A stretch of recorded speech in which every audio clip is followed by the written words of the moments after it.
वालेकुम दोस्तों, वेलकम कहता हूँ आप लोगों को अपने यूट्यूब चैनल में। जनरल नॉलेज और करंट अफेयर के हवाले से आज पॉलिटिकल टर्म का आगाज़ कर रहे हैं। आप हमारे व्हाट्सएप ग्रुप को भी ज्वाइन कर सकते हैं कम्पिटिटिव एग्ज़ाम के हवाले से, और फेसबुक पेज पर भी हमारे लेक्चर्स आप देख सकते हैं क्रिएटिव ब्रेन के नाम से। तो चलो स्टार्ट करते हैं। हमारे पास आज पॉलिटिकल टर्म्स हैं, तो एब्डिक्शन से स्टार्ट करते हैं। Abdication is the act of renouncing, resigning, or give up the throne by force or voluntarily. On an occasion when king or queen makes a formal statement that he or she no longer wants to be king or queen. Basically, जब queen या king ये feel करते हैं कि वो अब इसके काबिल नहीं रहे, या लोग इसको फोर्स करते हैं कि आप सिस्टम को सही तरह नहीं चला सकते हैं, या आप असूल की पासदारी सही तरह नहीं कर सकते हैं, तो उनको फोर्स करते हैं कि वो थ्रोन को छोड़ दें, या वो ख़ुद ये महसूस करते हैं कि आप मज़ीद जो है वो सिस्टम को इसी तरह रन नहीं कर सकते हैं, तो वो एक फॉर्मल स्टेटमेंट जो है इशू करते हैं कि अब हम मज़ीद किंग या क्वीन नहीं रहे। इस तरह सिचुएशन को एब्डिक्शन कहते हैं। जो लास्ट रिसेंट एब्डिक्शन हुई है वो अकेटो की हुई है, जो एम्पेरियल जापान की 125th एम्पेयर था। ये 1989 से 2019 तक था, यानी 13 अप्रैल 2019 में इसने रिनाउंस किया, उसने थ्रोन को छोड़ दिया। तो ऐसी सिस्टम को पॉलिटिक्स में एब्डिक्शन कहते हैं। ये एक फॉर्मल टर्म है, एक फॉर्मल स्टेटमेंट, एक लीगल वे है। तो इसके बाद जाते हैं हम एब्सोल्यूटिज्म पर। एब्सोल्यूटिज्म जो है किसी भी पॉलिटिकल सिस्टम में किसी लीडर की या रूलर की वो कंप्लीट पावर और अथॉरिटी होती है जो वो खुद अपनी मर्जी से रन करता है। Absolutism is a political system in which one ruler और leader has complete power and authority over a country. The age absolutism was the period around the 17th and 18th century when Europe was ruled by very powerful monarchs. ये 17th century 18th century तक, इसके बाद Europe के revolution आया था। तो इससे पहले जो है यूरोप में मुकम्मल तौर पर एब्सोल्यूटिज्म थी, एक लीडर को या एक रूलर को कंप्लीट अथॉरिटी थी किसी मुल्क पर। अच्छा, इस वक्त एब्सोल्यूट मोनार्कीज, एक्स्ट्रा इन्फॉर्मेशन में हम देते हैं कुछ ऐसी इन्फॉर्मेशन जो इससे रिलेटेड हो। एक्स्ट्रा इन्फॉर्मेशन ये है कि absolute monarchies include Brunei and Eswatini, Oman, Saudi Arabia, Vatican City, and the individual emirates composing the United Arab Emirates. UAE में और वेटिकन सिटी में, ब्रुनाई में, ईस्टनी में और ओमान में, सऊदी अरबिया में इस वक्त एब्सोल्यूटिज्म चल रही है। मतलब कुछ लोगों की, एक लीडर की जो है वो हुकूमत है, रूल है, कानून है, ठीक है ना। इसके बाद हम जाते हैं एजेंट प्रोवोकेटर पर। एजेंट प्रोवोकेटर जो है वो a person who intentionally encourages people to do something illegal, usually so that they can be arrested. The movement had been widely infiltrated by agents provocator working for secret services. जो हमारे पास agent प्रोवोकेटर होता है वो जानबूझकर लोगों को encourage करते हैं कि वो इलीगल एक्ट कर ले और इलीगल काम करवाएं इनसे, ताकि उनको फिर अरेस्ट कर दिया जाए। और ये काम पूरी दुनिया में होता है, ये अपने मुल्क में भी होता है, दूसरे मुल्कों में भी होते हैं। जिन लोगों को आप, कोई कंट्री होती है उसकी सीक्रेट एजेंसी होती है, वो लोगों को अरेस्ट करवाना चाहते हैं तो उनसे इलीगल काम करवाते हैं। ऐसे बंदे को जो ये काम करते हैं इसको कहते हैं एजेंट प्रोवोकेटर कहते हैं। अच्छा, जो हमारे पास एक्स्ट्रा इन्फो में है वो ये है कि British luxury brand agent provocateur is easily one of the most iconic language rebels in the world. Basically ये ब्रिटिश लग्जरी ब्रांड जो है, कपड़ों का एक अंदाज़ है, कपड़ों की का एक ब्रांड है, इसका नाम भी एजेंट प्रोवोकेटर है। तो ये बाज़ औक़ात अगर इस तरह कोई चीज़ आ जाए कि ये लग्जरी ब्रांड है, तो अभी आपको ये पता होना चाहिए कि एक कपड़ों का एक ब्रांड का नाम भी है एजेंट प्रोवोकेटर, ब्रिटिश लग्जरी ब्रांड है, ठीक है। इसके बाद हम जाते हैं अलिजेंस पर। अलिजेंस जो है वो loyalty, support for ruler, country, group और belief. Soldiers have to swear allegiance to the crown the king. Allegiance जो है इसको बैत कहते हैं, यानी बैत करना, ठीक है, किसी की आयत पर या किसी के कानून पर बैत करना, यानी उसकी असूल को मानना, वो जो कह रहा है वो सही कह रहा है, इसको मानने को एलिजेंस कहते हैं। या लॉयल्टी दिखाना, सपोर्ट दिखाना किसी एक बंदे के लिए, मुल्क के लिए या ग्रुप के लिए या किसी बिलीफ के लिए। जैसे सोल्जर जो है अपनी स्वेद लेते हैं अपने मुल्क के लिए, किंग के लिए एलिजेंस का। तो तारीख़ में पहली जो एलिजेंस हुई है वो प्लेज ऑफ लकबा है, वो हुज़ूर सल्लल्लाहु अलैहि वसल्लम ने की है 631 एडी में। माइग्रेशन फ्रॉम मदीना जब उसने किया था, तो ये फर्स्ट एलिजेंस था तारीख़ में। अच्छा, the first version of the pledge of allegiance was written by Francis Bellamy in 1892 to mark the 14th anniversary of the arrival of the explorer Christopher Columbus in the America.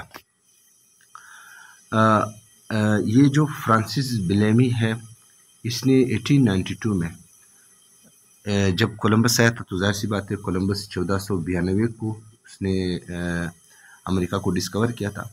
तो उसकी 400 anniversary पर इन 400 साल पूरा होने के बाद 1892 में एक किताब लिखा था, द प्लेज ऑफ एलिजेंस लिखा था। तो इसी बात वक्त आता है कि प्लेज ऑफ एलिजेंस क्या है या किसने लिखा है। तो प्लेज ऑफ एलिजेंस एक बुक था। इस बुक में एक और अतर है, उसने बच्चों को ये सिखाया है कि अपने मुल्क के साथ कैसे अपने प्लेज करना है, कैसे अपने बैत करना है। तो इसकी फर्स्ट वर्जन फ्रांसिस बेलेमी ने 1892 में इशू किया था, कोलंबस के 400 साल बाद। तो इसके बाद हम जाते हैं उस पर एमनेस्टी पर। एमनेस्टी जो है वो एक ऑफिशियल पार्डन होती है उन लोगों के लिए जो कोई पॉलिटिकल ऑफेंस करते हैं या कन्विक्टेड होते हैं। मतलब कुछ लोग इलीगल कोई काम करते हैं या कन्विक्ट हो जाते हैं, तो फिर गवर्नमेंट एक ऑफिशियल पार्डन देते हैं, इसको एमनेस्टी कहते हैं। आपने देखा था जैसे 2013 में जो है वो हुआ था काबली गाड़ी में, पाकिस्तान में, बल्कि बलूचिस्तान में एमनेस्टी स्कीम दिया था। तो एमनेस्टी स्कीम में वो लोग जिनके पास काबली गाड़ियाँ थी, तो उनको एक जनरल पार्डन दिया था कि आ जाए आप लोग अपनी गाड़ी को रजिस्टर कर ले। इसको एमनेस्टी कहते हैं, इस स्कीम को एमनेस्टी स्कीम कहते हैं। तो grant an official pardon to. इसके बाद इसी से थोड़ा सा रिलेटेड है Amnesty International. Amnesty International is an international non governmental organisation who are intended to in the abuse of human rights with its headquarters in the United Kingdom, established in May 28, 1961. Amnesty international एक international non governmental organisation है जो कि कोशिश करते हैं कि human right की abuse को स्टॉप कर ले, और इसका हेडक्वार्टर किधर है? यूनाइटेड किंगडम है, जो कि 1961 में बनाई गई है। बेसिक ह्यूमन राइट्स पर एमनेस्टी इंटरनेशनल जो है वो काम कर रही है। अच्छा, इसके बाद है एनार्की। ए का मतलब है, एन का मतलब है नहीं, आर्की का मतलब है असूल या कानून।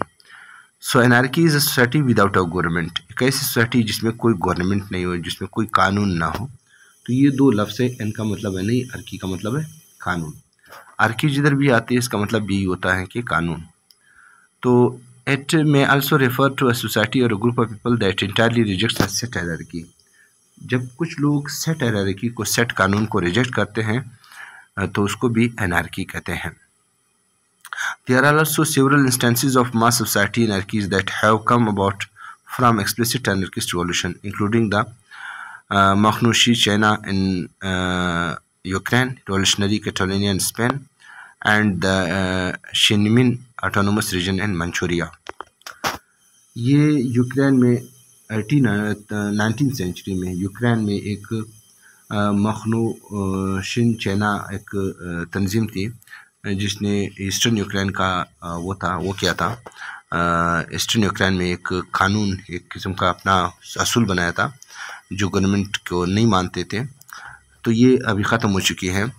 इसके बाद कैटलोनिया जो स्पेन में है, एक रीजन है जो स्पेन से अलग होना चाहते हैं, ये भी एक एनार्किस्ट रीजन है। इसके अलावा ये जो मंचूरिया में शिनमिन ऑटोनोमस ग्रुप है, रीजन है। मंचूरिया बेसिकली जापान का हिस्सा था। 1945 में जब जापान को शिकस्त हुई थी तो मंचूरिया अलग हुई थी उससे, जापान से, रशिया। फिर रशिया ने चाइना को दे दिया।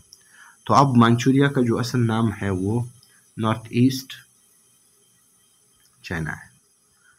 तो ये चाइना बिल्कुल रशिया के साथ एक छोटा सा रीजन है मंचूरिया। ये एक ऑटोनोमस एक रीजन है जहाँ पे एनार्की है इस वक्त। इसके बाद है एनोमिक ग्रुप्स। ये spontaneously formed interest group with concern over specific issue. एक ऐसा ग्रुप का खुद ब खुद बनना जिनका कॉमन कंसर्न एक ख़ास इशू हो, वो जो एक ख़ास इशू के लिए खुद ब खुद बनते हैं, ऐसे ग्रुप को एनोमिक ग्रुप कहते हैं। मतलब जैसे हमारे पास जो है ओमेन मार्च वगैरह, इस तरह ग्रुप्स जो एक ख़ास पर्पज़ के लिए बनते हैं, स्पॉन्टेनियसली बनते हैं, इसको एनोमिक ग्रुप कहते हैं। नेक्सलाइट ग्रुप, नेक्सलाइट ये इसकी एग्जांपल है। Naxalite group of far left radical communist supportive of Maoist political sentiments and ideology. Naxalite group जो है बेसिकली इंडिया में ऑपरेट हो रहा है, इंडिया में, ठीक है। तो और ये माओ जेडंग की आइडियोलॉजी को सपोर्ट करते हैं, पॉलिटिकल सेटलमेंट को सपोर्ट करते हैं। तो ये एक एनोमिक ग्रुप है, एक स्पेशल, एक ख़ास इशू के लिए। Jammu and Kashmir liberation front JKLF, ये उसकी कश्मीर की लिबरेशन के लिए काम कर रहा है। इसके बाद United liberation front of Assam, Assam में भी इस तरह एक ऑर्गेनाइजेशन है इंडिया में।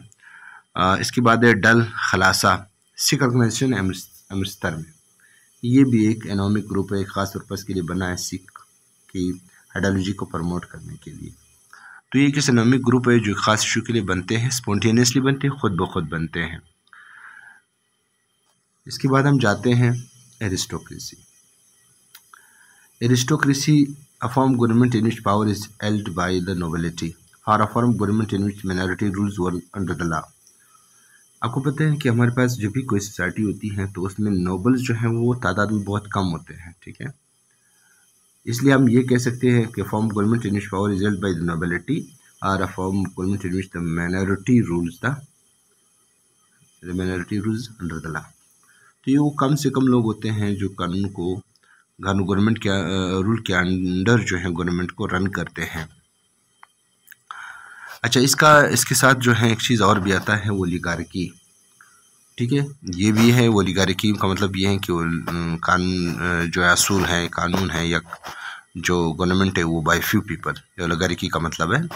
तो फिर ओलिगार्की और एरिस्टोक्रेसी में क्या फ़र्क रहा, वो भी कुछ लोग हैं, इसमें भी कुछ लोग हैं, इसमें भी माइनॉरिटी रूल करते हैं, वो भी माइनॉरिटी रूल करते हैं। तो इसमें एक चीज़ ये है कि हमारे पास जो एरिस्टोक्रेसी होती है, एरिस्टोक्रेसी में हमारे पास नोबिलिटी जो है वो गवर्नमेंट को रन करते हैं, जबकि एरिस्टोटल के मुताबिक कि करप्ट एंड अनजस्ट पर्पस के लिए कुछ लोग जो है कानून को रन करते हैं, गवर्नमेंट को रन करते हैं, उसको ओलिगार्की कहते हैं। सो ओलिगार्की और एरिस्टोक्रेसी में फ़र्क यही है कि एक नोबल कास्ट के लिए नोबल लोग और दूसरा करप्ट और अनजस्ट लोग। तो करप्ट और अनजस्ट लोग जो है वो ओलिगार्की कहलाते हैं अगर वो तादाद में कम हो। इसके बाद है हमारे पास आर्मिस्टाइस। आर्मिस्टाइस, an agreement made by opposing side in a war to stop fighting for certain time or a truce। एक ऐसा मायदा जो किसी कानून को जो ऐसा कानून बना दे अपने साथ दरमियान, या एग्रीमेंट करे कि वो वार को कुछ वक्त के लिए स्टॉप करते हैं या हमेशा के लिए स्टॉप करते हैं। तो इसका मतलब है ये कि ये स्टॉपिंग वार डिसीजन है कि वार को कैसे स्टॉप कर ले, वो डिसीजन है। इस डिसीजन को आर्मिस्टाइस कहते हैं। An agreement made by opposing side in a war to stop fighting for a certain time. These memorial gestures have sorry, ये थोड़ा सा यहाँ पे मिस्टेक भी है कि इसको इधर लिखना चाहिए। ये पहला आर्मिस्टाइस जो है वो November 11 giving universal recognition to the celebrated ending of the world war 1 fighting at 11 AM November 11 1918, the 11th hour of the 11th day of the 11th month. The day become as armistice day। World war 1 11 नवंबर 1918 को 11वें घंटे के 11वें दिन और 11वें month में stop हुई थी। इसलिए United nation internationally इस डे को आर्मिस्टाइस डे मनाते हैं, जिस डे जो है वर्ल्ड वार 1 स्टॉप हो गई थी। यही आर्मिस्टाइस डे जो है वो रिमेम्बरेंस डे है कॉमनवेल्थ में और वेटरन्स डे है यूनाइटेड स्टेट्स में।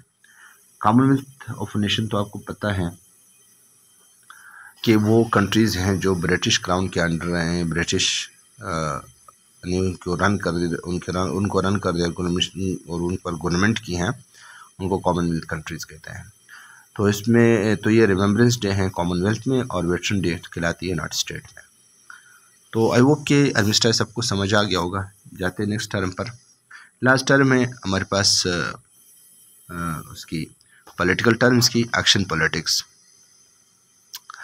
एक्शन पॉलिटिक्स जो है वो सिचुएशन होता है where power may be sold to the highest bidding group. The danger mainly exists in democratic politics. An election candidates has to treat the electorate with respect and honesty and not to take part in action politics. Action politics वो होता है जब आप power sold करते हैं दूसरे ग्रुपों को। तो ये तब होता है डेमोक्रेटिक पॉलिटिक्स में कि आप अपने कैंडिडेट्स को ट्रीट कर ले रिस्पेक्ट के साथ, ऑनेस्टी के साथ, क्योंकि एक्शन पॉलिटिक्स में हिस्सा नहीं लेना चाहिए जिसकी वजह से आपकी वोटिंग या आपकी जो स्टैंडर्ड होती हैं पॉलिटिक्स की या आपका जो कॉन्सेप्ट बनता है, लोगों के आपके ऊपर जो ट्रस्ट होता है वो लूज़ होता है। तो ये वो डेंजर सिचुएशन होती हैं जब आप अपने हाइस्ट ग्रुप को, हाइस्ट बाइंडिंग ग्रुप को अपनी पावर सोल्ट करते हो। आई होप कि दोस्तों आप लोगों को समझ आ गया होगा, इसमें कोई इशू नहीं है। अगर आप लोगों ने मेरे चैनल को सब्सक्राइब नहीं किया, सब्सक्राइब कर ले, शेयर कर ले, लाइक कर ले। Thank you. दुआ में याद रखिएगा और दुआ करेगा कि हम इसी तरतीब को, इसी सिस्टम को इसी तरह कंटिन्यू रखें और हमारी कम इल्मी से आप लोगों को फ़ायदा हो। अल्लाह हाफ़िज़।